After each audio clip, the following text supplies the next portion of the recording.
Hello guys! Today is magluluto tayo nito. Mag-craving tayo. Una, 3/4 of grounder meat. Ayan. At patatas. Ayan.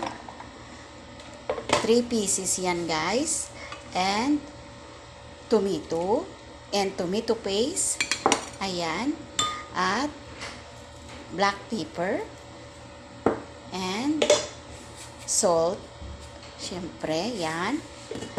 At, siyempre, lagay natin ang onion.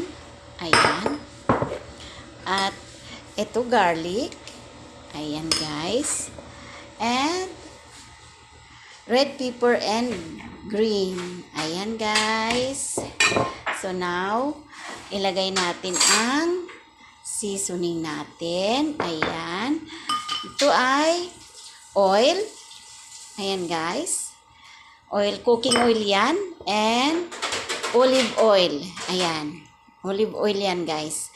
Mag-mix yan sila. Then, imi-mix natin na ganito. Ayan.